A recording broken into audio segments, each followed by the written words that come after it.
E agora os deuses do Olimpo, ou seja, os ministros do STF, estão ficando contra a parede com poucas ferramentas. Como assim, Floriano?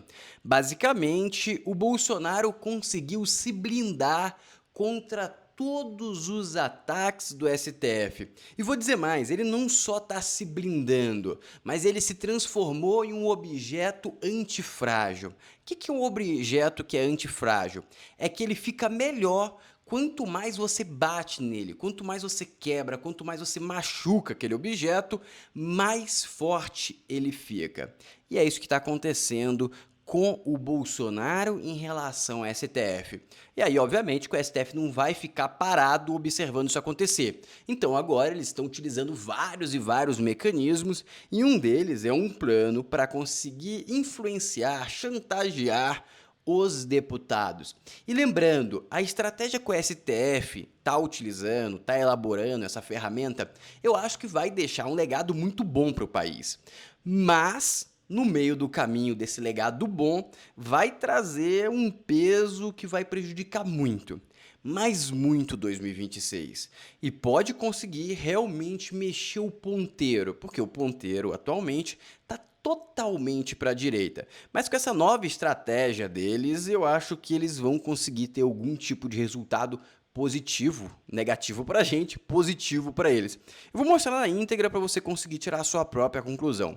Em paralelo a isso, agora o Lula está conseguindo impactar negativamente as empresas brasileiras. A Embraer perdeu um contrato gigantesco por causa da colocação, ou melhor, das colocações péssimas, das viagens péssimas que o Lula tem feito, se aproximando de ditadores, se aproximando e apoiando sempre o lado errado das guerras. Tudo isso começa a gerar efeitos financeiros negativos para a Embraer.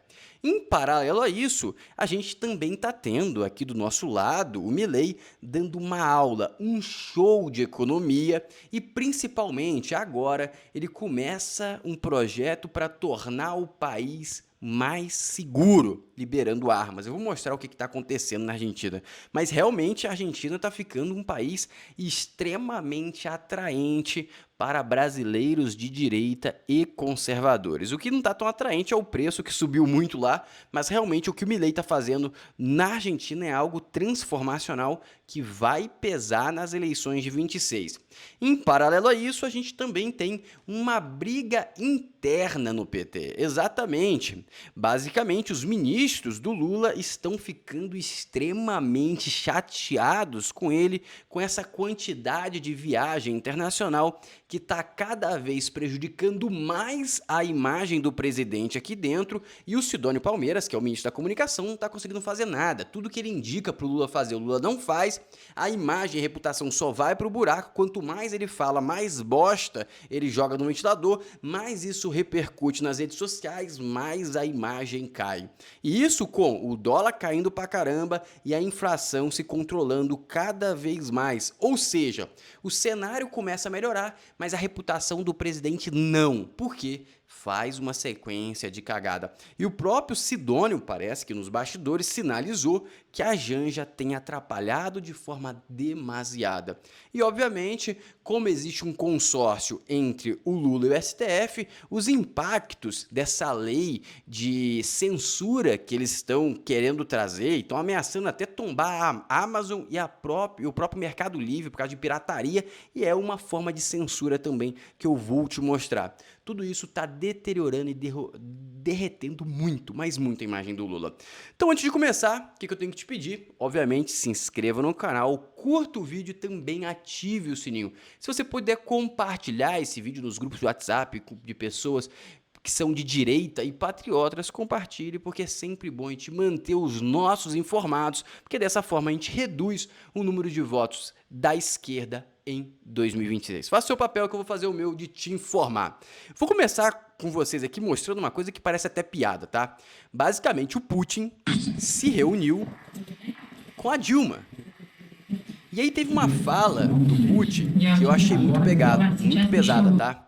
Basicamente, o Putin disse para Dilma essas palavras: todos os membros do banco apreciam seu trabalho. E aí eu fiquei preocupado, porque se o Putin está apreciando o trabalho dela e os membros do banco, provavelmente ela não deve estar beneficiando ou fazendo o trabalho dela direito, né? Porque o Putin está no meio de uma guerra e está precisando de financiamento. Será que os BRICS estão financiando o Putin? Que reunião é essa? O que foi tratado nessa reunião? Só o que falou foi basicamente que a Dilma foi encontrada, que se encontrou com Putin e rolou esse elogio por parte do Putin. É peculiar, amigos. O Brasil está cada vez se alinhando mais com os piores facínoras do mundo. E aqui tem uma reportagem do Danúzio, um vídeo do Danúzio, que fala também, na verdade, coloca uma entrevista do Putin compartilhando algumas visões que ele tem sobre a Ucrânia. Uma dessas visões, ele diz que considera os povos russos e ucranianos como um só. Ou seja, consolida que a visão dele é juntar, ou seja, dominar totalmente, integrar a Ucrânia na Rússia. Só que ele não os ucranianos não compartilham essa visão e por isso que ele está tendo tanta dificuldade de dominar esse país. Eu acho que ele deveria desistir, mas o homem é psicopático, né? Dito isso, chegamos agora às colocações grotescas do Lula que começam a gerar prejuízos bilionários para empresas brasileiras. É culpa dele. A Embraer perdeu um contrato bilionário para a Airbus, um prejuízo para a indústria nacional e para os empregos no Brasil. E é exatamente isso. E eu fui conferir, tá? Para ver se não era uma matéria enviesada para direita e tudo mais, porque eu gosto de trazer as notícias reais aqui. Sou de direita, mas eu gosto sempre de trazer a verdade. E aí vem aqui a matéria. Embraer perde contrato bilionário para a Airbus, geopolítica tem um papel importante. Por que está colocando isso na conta da geopolítica? Basicamente, a Lot Polish Airlines, que é uma empresa polonesa, tá? Sempre comprou aviões da Embraer, mas eles decidiram parar de comprar a Embraer e começaram a comprar Airbus. Por quê? Porque basicamente, segundo a Embraer, que foi citado aqui, o Lula visitou e estava lá naquele evento da Praça Vermelha, lembra? O evento da Praça Vermelha lá na Rússia. E basicamente a Polônia está com muito medo de ser invadida pela Rússia. Logo, ela não quer dar dinheiro para um país que apoia esse tipo de coisa. Aqui, ó. Além disso, uma visita do presidente do Brasil, Luiz Inácio Lula da Silva, a Moscou em maio para comemorar o 80º aniversário da Segunda Guerra Mundial foi mal recebida na Polônia, um país que é crítico ferrenho da invasão da Ucrânia por Vladimir Putin. Ou seja, basicamente esse foi o grande motivo. Só para vocês entenderem como esse comentário é real, porque basicamente a Lot Airlines, eles têm duas marcas de aviões, Embraer e também Boeing, beleza? E essa substituição que ela está fazendo da Embraer por aviões da Airbus vai custar milhões de euros para a empresa. E mesmo assim, eles estão tomando essa atitude. Por quê? Porque é questão de segurança nacional. Ou seja, o Lula começa a prejudicar diretamente as empresas brasileiras, o que, na minha humilde concepção, é uma vergonha sem tamanho um presidente estar fazendo um desserviço desses. Antes de entrar agora, que eu vou comentar algumas partes muito relevantes na minha humilde concepção sobre a questão da censura que a gente está entrando, eu vou colocar para vocês um trecho que eu achei sensacional e é de uma narrativa tão explícita que eu acho que vai ficar muito claro. Até gostaria de saber depois, se vocês comentassem, se vocês querem que eu traga essas reflexões um tanto que filosóficas aqui para vocês. Olha esse trecho da família dinossauro. Olha o que acontece ali. E eu gostaria muito que vocês me dissessem, os dinossauros ali parecem com quem? Eu vou te mostrar quais são. Basicamente, eu achei... Obrigado por demonstrar que a política pública que afeta o direito de milhões pode ser alterada por uma minoria pequena, mas falante. Dispõe. Uma minoria pequena, mas falante. Aí eu te pergunto, esse indivíduo parece com quem? Comentem aí, por favor. Para mim, tem uma semelhança muito grande com um indivíduo específico. Por que não fazemos uma lista com todas as palavras que nos incomodam e depois as proibimos? Pode só falar, porque nossas ideias também. Espere um pouco. Não estamos indo longe demais. Escute aqui, você quer uma nação onde todos tenham total liberdade verbal e você tenha que passar todo o seu tempo supervisionando seus filhos? Ou prefere que o governo cuide disso e você tenha então mais tempo livre?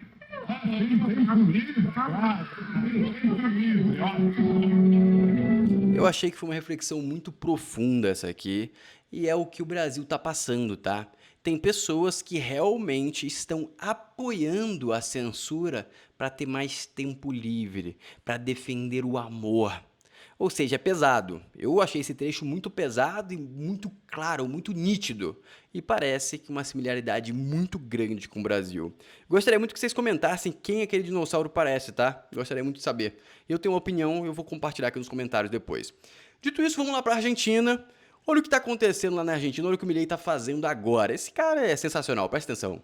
Essa ampliação do acesso à arma já vinha acontecendo, né? No final do ano passado, Javier Milei também, por meio de um decreto, diminuiu a idade mínima para ter direito à posse e porte de armas aqui na Argentina. A idade mínima passou de 21 para 18 anos. O argumento do governo naquele momento é que a regulação do acesso a armas, a regulamentação tinha que ser compatível com a maioridade da Argentina e as pessoas serem capazes, então, de terem a possibilidade de possuir armas se tornarem, claro, o que eles chamam aqui de usuário legítimo de posse de armas, que é... Ou seja, quando o Brasil está desarmando a população e tornando a gente cada vez mais frágil para os meliantes, a Argentina vai para o lado contrário. É bizarro como a Argentina está fazendo tudo certo e o Brasil está fazendo tudo errado. Então, parabéns, Milei.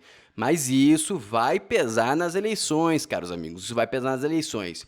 Em paralelo a isso, a Globo News continua sua sequência de sova no governo. Preste atenção a essas falas aqui em relação ao IOF. A parte ruim é que a Globo News sempre pega e critica as partes que são positivas para ela, né? Porque eles vão pagar mais se esse IOF aumentar. Então, eles só criticam o que é viável para eles. Presta atenção. Ele está ali corroborando a agenda do ministro Haddad. Agora, é importante destacar que o presidente coloca a luz sobre o que interessa a ele, presidente. Porque na prática, quando você está sugerindo esse aumento de imposto, porque é um aumento de imposto, na prática o governo está escapando de buscar algumas outras alternativas. Por exemplo, ele pode aumentar imposto sobre as BET, sobre os bancos, etc., mas por que não reduz impostos sobre outros segmentos da sociedade se o objetivo é reequilibrar? Se você não está reduzindo impostos sobre outros segmentos, no geral você está aumentando a carga tributária. E você está aumentando a carga tributária não para preservar a questão dos investimentos em obras, como ele fez referência há pouco. Você está aumentando a carga tributária para acomodar o crescimento das despesas obrigatórias. Despesas obrigatórias que vão ali criando constrangimentos no arcabouço. O que o presidente também não diz é que o que está sendo proposto é um paliativo. No ano que vem, aí a gente vê o que a gente faz no ano que vem, para caber no... Porque vai faltar dinheiro no que vem também. E é isso, essa é uma das minhas apostas. Vai faltar dinheiro, ele não vai conseguir fazer tanto trambique nas eleições. Isso vai fazer que ele tenha menos votos ainda. E até o próprio time do Lula está tentando alertá-lo. Olha esse vídeo aqui. Basicamente está tendo uma intriga ali dentro. As viagens internacionais do presidente Lula têm causado discussões nos bastidores do próprio governo. De um lado, integrantes do núcleo duro do PT defendem que não há prejuízo político. De outro, ministros... Núcleo duro são os puxa-sacos que não pensam. Do Palácio do Planalto e da Secretaria de Comunicação Social avaliam que Lula precisa estar mais presente no Brasil. Para o ministro da SECOM, Sidônio Palmeira, o foco deveria ser nas agendas internas, percorrendo o país e se reconectando com a população.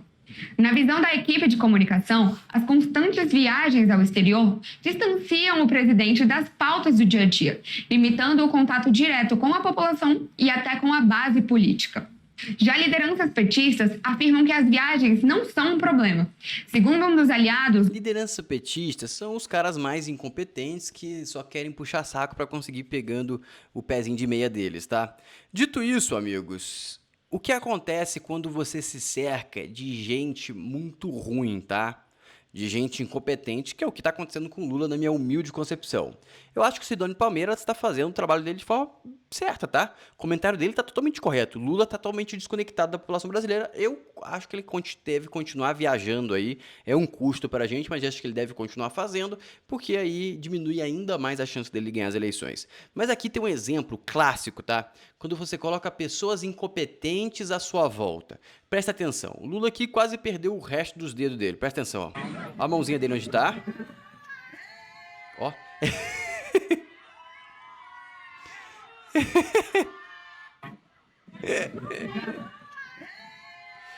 Fechou no dedo do... Porque você se cerca de gente puxa-saco, incompetente, vai acontecer isso, amigo, vai acontecer isso. Vai fazer o quê? Aí vem o Lula num podcast questionável e manda essa aqui, ó. Presta atenção no que ele mandou e em seguida eu vou colocar o CEO da Atlas Intel lá, que é aquela pesquisa que é a que mais acerta até no Brasil, para fazer alguns comentários também. Presta atenção no que ele fala aqui. Não sou um candidato meu. Eu quero ser candidato, não. Eu não sou um candidato meu. Eu, se estiver no momento eleitoral, com a saúde que eu estou hoje, com a vontade que eu estou hoje e com a disposição que eu tenho, tá? Eu serei candidato para ganhar as eleições. Se depender do meu esforço físico. O que ele quis dizer é o seguinte aqui. Eu só vou ser candidato se eu achar que eu ganho. Da minha consciência política, a extrema-direita não vota a governar esse país. Quem quiser ganhar de mim vai ter que andar mais do que eu na rua, vai ter que fazer mais de... Ele é um cara de 85 anos, acho que vai estar com 86 ano que vem. Ou seja, qualquer um vai andar mais que ele na rua. O Tarcísio vai andar mais que ele, o Caiado, o Ratinho Júnior, qualquer um vai andar mais que ele na rua. O que ele deixa aqui, de forma indireta, é: eu só vou se eu tiver a chance de ganhar. E o que ele deixa óbvio é que ele não vai ter chance de ganhar, ele não vai vir como candidato. Pode notar o que eu tô falando, o Lula não vem como candidato em 26, pode anotar aí. E aí vem agora o comentário do CEO da Intel, deixa eu ver se é essa mesmo, é da Atlas Intel. Vem o CEO da Atlas Intel, que é aquela pesquisa que acertou mais de todas, e ele faz alguns comentários que, na minha opinião, são completamente pertinentes e que provam que eu acredito que também o Lula já saiba disso e que mostra que ele vai perder, ele não vai vir nem como candidato. Pode anotar aí, pega um papelzinho e anota, ó. Dia 20/6/2025, o Floriano falou que Lula não vem como candidato. Acho que ele não vem. A probabilidade dele vir é muito, muito, muito baixa, porque ele sabe que vai perder. Presta atenção nesse vídeo aqui, ó. Porque o presidente Lula, de fato, está num ponto muito vulnerável do seu governo, com chances de reeleição que eu diria estão bem abaixo de 50%. Bem abaixo. Então, não diria que está, neste momento, com um favoritismo para se reeleger e com uma situação que parece cada vez mais frágil, né? Por que isso está acontecendo? Bom, a gente pode analisar de várias formas. Parece que um ponto assim, de aritmética eleitoral mais convincente dentro disso é o seguinte: qual que é a região do Brasil que sempre carregou, né, com muito fôlego, o PT em vitórias em eleições presidenciais? Olha essa explicação. É o Nordeste, né? Temos estados lá onde o Lula venceu no primeiro turno com 70% dos votos. Se a gente olha para a realidade do Nordeste hoje, a gente observa que é uma região onde o apoio ao PT, aos governadores de esquerda, ao governo Lula, nunca esteve mais fraco, está numa tendência de clara erosão, certo? E os motivos para isso são múltiplos. Tem uma crise na segurança pública, tem uma certa erosão da relevância dos programas sociais, das transferências de programas como Bolsa Família, tem uma crise de liderança no sentido de que governadores antigamente muito populares, como por exemplo Rui Costa, Camilo Santana, no caso do Rio Grande do Norte também, os maiores estados do Nordeste hoje não têm governadores tão populares mais quanto já tinham no passado. E em todos esses estados, quando a gente observa o que era a aprovação do Lula antigamente e o que é hoje, a gente vê que não são poucos pontos de queda de aprovação que acabamos registrando. Pois bem, se é verdade que essa base tão sólida que o Lula teve, historicamente no Nordeste, está se erodindo de maneira acelerada, ele precisaria, neste caso, estar compensando por isso em alguma outra região do país. Será que isso é factível? Será que ele poderia compensar em regiões de grandes centros urbanos? Ou seja, ele perdeu o Nordeste, ele tem que compensar em outras áreas, ele não vai conseguir compensar, tornando a possibilidade dele de reeleição quase zero. Entendeu por que eu tô falando que ele não vem para se reeleger? Porque como ele disse ali no podcast, eu vou se eu for o melhor, se eu for para ganhar. Se eu não for para ganhar, eu nem venho. Essa é a conclusão ali, se você quer traduzir em um belo português, é isso. E obviamente que ele vai utilizar todas as ferramentas possíveis para fazer isso, inclusive a censura. O André Marcília, em uma entrevista ali no Sem Filtro do Oeste, deu uma explicação que eu achei claríssima, nitidíssima, para você entender exatamente o que o STF está fazendo e qual que é a estratégia do Lula para tentar ter alguma chance em 26. Presta atenção. Tem se falado muito em responsabilização, mas não é isso que está em jogo. Os ministros não estão preocupados com isso, porque isso tem, como a gente mencionou. O ponto deles é que eles não querem correr risco. A vigilância, o estado policialesco, ele só existe quando o risco do possível ilícito não pode acontecer, não pode estar em jogo. Uma pequena comparação. Artigo 121, homicídio. Não é porque tem um artigo que os crimes deixaram de existir. Sim. Ao contrário, se deixasse existir, não precisaria do artigo. Então, a gente, quando coloca uma lei em vigor, a gente não está pensando em evitar o crime, a gente está pensando em punir o crime. Isso nós temos. A gente não está pensando em evitar o crime, a gente está pensando em punir o crime. Entenderam? O que o STF e todo mundo quer fazer? Todo mundo lá da galera do STF e do Lula. Eles querem evitar o crime. Ou seja, eu deixo você mudo para você não poder falar besteira. Você não tem o seu direito de falar nada. E aí, dessa forma, você não vai falar besteira. Entendeu? É isso que está acontecendo. Temos, mas isso não basta a eles. Eles querem evitar o risco do ilícito. Eles querem o controle. É aí que a vigilância precisa aparecer. É aí que a polícia nas ruas das redes precisa ocorrer. É aí que esse órgão é perigoso. É aí que essa fiscalização vai ser autoritária. E aí é que o Congresso tem que atuar. Atuar para não deixar que um órgão submetido ao STF seja o fiscalizador ou para criar, enfim, mecanismos para que esse órgão seja fiscalizado pelo Congresso, que é quem deveria, aliás, estar à frente disso tudo. Esse é o caminho que o Brasil está seguindo e é lamentável. Se o Congresso não fizer nada e o STF está fazendo uma estratégia agora para pegar o rabo da galera para o STF não poder fazer nada, a gente vai pro buraco. Por quê? Amigos, a gente não tem como zerar o risco da vida. Você não tem como zerar o risco de levar um raio na cabeça andando na rua. Você vai ter que ficar em casa, seu risco vai ser muito menor, mas aí você vai cortar a sua experiência de sair na rua pro resto da sua vida? Será que vale a pena viver assim? Aí eu deixo sua reflexão. Ou seja, o que o STF está fazendo é escolher te fazer pagar o preço de ninguém poder falar, ficar numa sociedade em silêncio e em compensação você nunca vai ouvir um xingamento ou algo que você não gosta. Será que vale a pena pagar esse preço? Porque você também não vai poder nunca ouvir um dia eu te amo, por exemplo. Ou seja, levei para um lado extremo aqui, mas não é tão extremado como a realidade, tá? Olha só, guerra aos piratas porque a Anatel ameaça bloquear a Amazon e Mercado Livre. Eles querem impedir o crime de acontecer. O que eles têm que fazer? Cara, pega e multa a Amazon e Mercado Livre se tiver propaganda de produto pirata. O Marcília fala que isso aqui é uma tentativa de censura e tal. Eu acho que derrubar é censura, com certeza. Tentar punir as empresas por vender produto pirata, eu não acho censura, tá? Eu acho justo. Pô, eles estão fazendo uma coisa que é legal e faz sentido ser legal. Se o cara tem uma marca, a marca é dele, ninguém pode pegar, copiar e vender igual e por essas plataformas. Mas tudo bem, você pega e multa os caras. Você pega e fala assim, ó, esse anúncio aqui tá com o nome da marca, tá usando não sei o quê, você tem que botar um cara pra checar. Você tem que dar um jeito, eu vou te multar em 100 mil por dia, sei lá. Vai multando por anúncio. Tudo bem, aí eu acho sensato. Mas você vai tombar a plataforma do país? Eu acho que eles não vão ter essa coragem. Mas é uma loucura completa. Só em ser cogitado já é uma loucura completa, né? O certo seria ir multando, vai multando, vai multando, vai multando. Você pode quebrar a empresa na multa, porque aí ela pode pegar e não conseguir resolver o problema. Mas aí ela não vai querer resolver o problema, porque ela pode pegar e colocar um cara lá para ficar verificando anúncio, entende? O anúncio escalou muito rápido e tal, acende uma luz vermelha, o cara vai lá e olha se é pirata ou não, pede nota fiscal, ou no mínimo, ele pega e denuncia o cara para a Polícia Federal. Pega a polícia, ó, tem um cara vendendo coisa ilegal aqui, a polícia vai lá e dá o jeito dele. Ou seja, tudo isso pode acontecer, só que eles não querem por esse caminho, eles querem cortar a língua da população, eles querem fazer censura.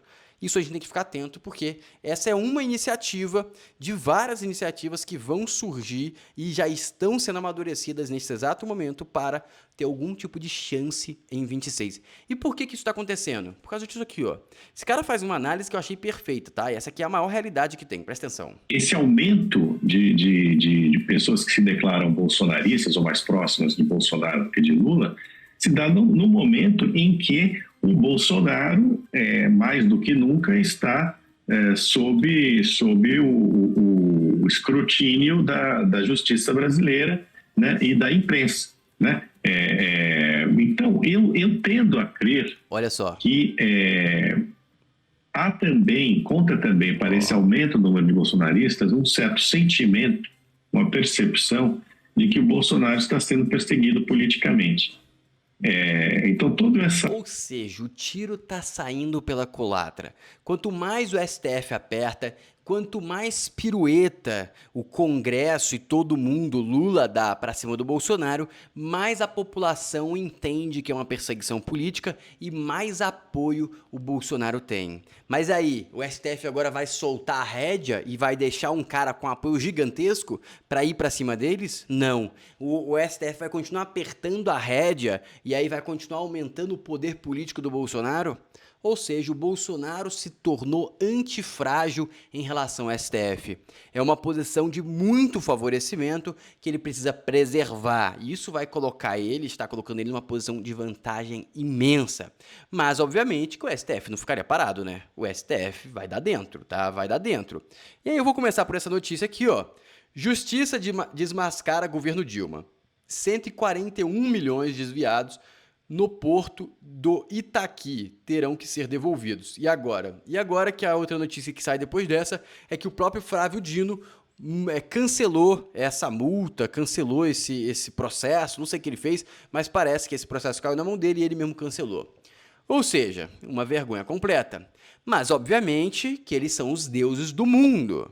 Então eles não têm rabo preso, não tem ninguém para puxar o rabo deles. Mas eles querem pegar o rabo da maior parte da galera.